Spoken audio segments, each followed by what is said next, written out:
भटकना पड़ता है। In the facts of the case, it can be seen that the process of procuring financial assistance under Delhi Arogya Kosh scheme of government of NCT of Delhi is extremely harassing for the patients, since they are made to run from pillar to post in order to obtain various certificates from various authorities even before they could submit their application to the Patient Welfare Cell of Directorate of Health Services under the government of NCT of Delhi. The application form has to be accompanied by an income certificate issued by the concerned SDM and an estimate certificate, which includes 3 quotations from 3 different vendors of the required implants, whereafter the same needs to be signed by the treating doctors and countersigned by the head of the concerned department along with the medical superintendent of the hospital. इसी तरह आपको याद होगा कि इस particular case में Delhi high court ने यह गंभीर स्थिति देखते हुए कमेटी का गठन करा था। मई में उस कमेटी ने अपनी रिकमेंडेशंस दे दी, लेकिन कहते हैं ना, यदि नियत हो तो नियति भी बदलती है। पर माननीय अरविंद केजरीवाल जी और आम आदमी पार्टी सरकार की काम करने की नियत ही नहीं है, इसलिए मई की दी हुई वो रिकमेंडेशंस आज तक उन्होंने इंप्लीमेंट नहीं करी, लागू नहीं करी। इसके अलावा एक दिल्ली सरकार का ये दस्तावेज आपके सामने रखती हूं, ये है इकोनॉमिक सर्वे ऑफ दिल्ली 2023-2024। कोई भी सरकार अगर 1 दशक से यहां पर सत्ता भोग रही तो स्वाभाविक सी बात है आप उससे ये अपेक्षा करेंगे, खास करके अगर वो अपने हेल्थ मॉडल का बखान कर रही होगी, कि वो उस इंफ्रास्ट्रक्चर में दिल्ली के अस्पतालों में कुछ वृद्धि करेगी। लेकिन दिल्ली में 1 दशक से 1 नया अस्पताल अरविंद केजरीवाल जी की सरकार ने खोला नहीं। यहां पर हेल्थ इंफ्रास्ट्रक्चर की वृद्धि तो छोड़िए, यहां पर तो कटौती हुई है। एक पन्ना आपको पढ़कर सुनाना चाहूंगी इस इकोनॉमिक सर्वे का। दिल्ली में अस्पताल 2015-16 में 94 थे, 2022-23 में 92 है, यानी घट गई संख्या। मैटरनिटी होम्स जहां पर 265 थे 2015-16 में, वो घटकर 2022-23 में मात्र 124 रह गए हैं। नर्सिंग होम्स जहां पे 1057 थे 2015-16 में, वहां घटकर 2022-23 में मात्र 1040 रह गए हैं। यानी अस्पताल घटे, मैटरनिटी होम्स घटे और नर्सिंग होम्स घटे। इसके अलावा यही रिपोर्ट, याद करिएगा, ये दिल्ली गवर्नमेंट का दस्तावेज है। ये दस्तावेज ये भी दिखाता है कि बेड्स अवेलेबल और जनसंख्या जो है इसकी रेशो क्या है। Beds in medical institutions and bed population ratio in Delhi from 2015 to 16 to 2022 to 23। 2015-16 में 2.73 थी ये रेशो, ये घटकर 2022-23 में 2.70 आ गई। अब हम बात करते हैं मोहल्ला क्लिनिक से। उसका बखान तो अरविंद केजरीवाल हर बात करते हैं। सबसे पहले तो मोहल्ला क्लिनिक्स गंभीर रोगों के लिए नहीं है। एक बैंडेड लगा के फ्रैक्चर ठीक नहीं होता, ये बात माननीय केजरीवाल जी को माननी पड़ेगी। मैं पूछना चाहती हूँ कि मोहल्ला क्लिनिक्स में आधे से ज्यादा पे तो ताला लगा हुआ है। कोविड के समय जब जनता को उनकी सबसे ज्यादा जरूरत थी तो मोहल्ला क्लिनिक्स में मोटे मोटे ताले लगे थे। उसके अलावा मोहल्ला क्लिनिक्स में घोस्ट पेशेंट्स बनाए जाते हैं, यानी फर्जी पेशेंट बनाए जाते हैं। वहां पर नकली और फर्जी पैथोलॉजिकल टेस्ट होते हैं।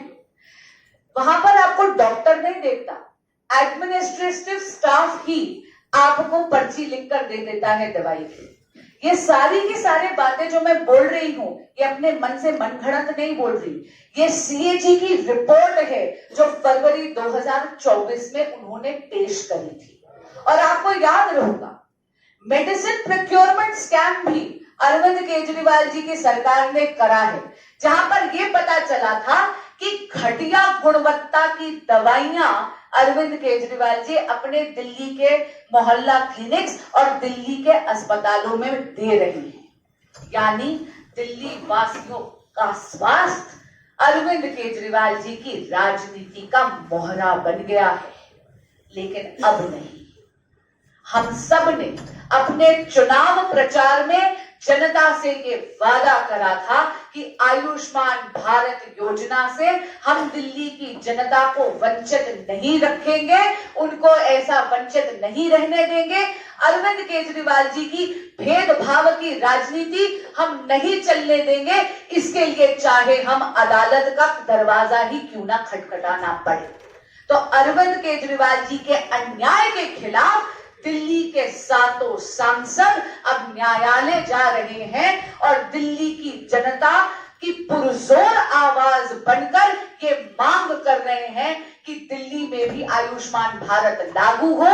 दिल्ली के भी बड़े बुजुर्गों को जो 70 बरस से बड़े हैं, उनको माननीय प्रधानमंत्री की ये जो अनोखी भेंट उन्होंने धनतेरस पे दी है, 5 लाख रुपया सालाना का मुफ्त इलाज पूरी जीवन भर, इससे अब हम दिल्ली की जनता को वंचित नहीं रहने देंगे।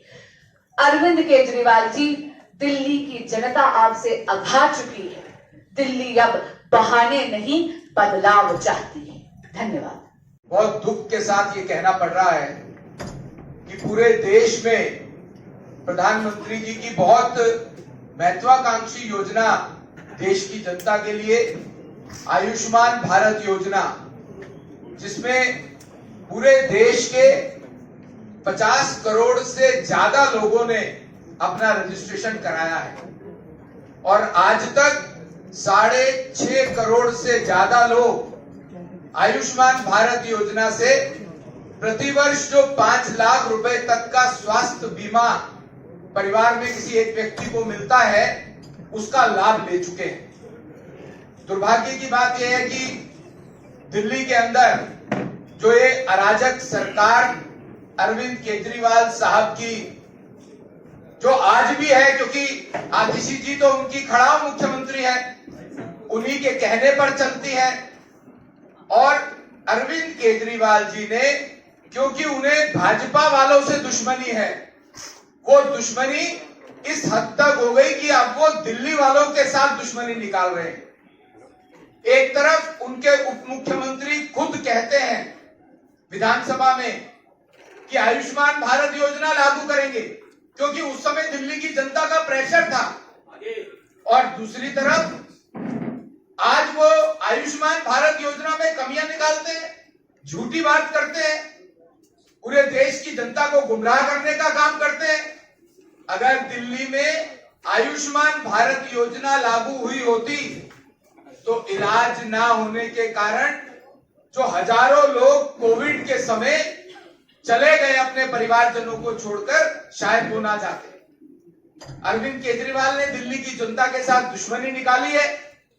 केवल देश में सभी प्रदेशों में आयुष्मान भारत योजना लागू है, सभी सरकारों ने लागू करी है, एक पश्चिम बंगाल और दिल्ली लागू नहीं करती है।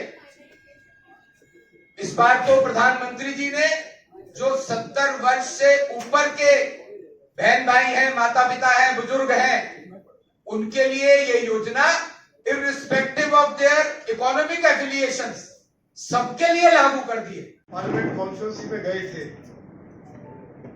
और उन्होंने जिन वरिष्ठ नागरिकों की उम्र 70 या 70 साल से ज्यादा है, वहीं से उस योजना को लागू किया। मैं प्रधानमंत्री जी के प्रति बहुत बहुत आभार व्यक्त करना चाहता हूं। अरविंद केजरीवाल और उनके farmer deputy chief minister Manish Sisodia झूठे हैं। दिल्ली में भी इस आयुष्मान भारत योजना को लागू किया जाए। मुख्यमंत्री जी वहां बैठे हुए थे और उन्हीं से मैंने आग्रह किया, और उन्होंने उस समय के deputy chief minister Manish Sisodia ji, आदरणीय अध्यक्ष जी, ये तो वरिष्ठ नागरिकों की बददुआएं ले रहा है। केजरीवाल भी, राकेश भी और पूरी आम आदमी पार्टी 2025 फरवरी के महीने में दिल्ली में भारतीय जनता पार्टी की सरकार बनेगी, 50 से ज्यादा सीटें भाजपा जीतेगी और प्रधानमंत्री जी की और वरिष्ठ नागरिकों की जो इच्छा है कि आयुष्मान भारत योजना लागू हो, दिल्ली सरकार की, भाजपा की सरकार की जो पहली कैबिनेट की बैठक होगी, मैं आदरणीय अध्यक्ष जी की उपस्थिति में कहना चाहता हूं कि पहली कैबिनेट बैठक में ही मोदी जी का जो सपना है कि दिल्ली में वरिष्ठ नागरिकों को या आयुष्मान भारत योजना को लागू किया जाए, पहली कैबिनेट बैठक में इसको लागू कर दिया जाएगा। मैं आज अरविंद केजरीवाल उनकी पार्टी को बहुत विश्वास के साथ ये बात कहना चाहता हूं। बहुत बहुत धन्यवाद।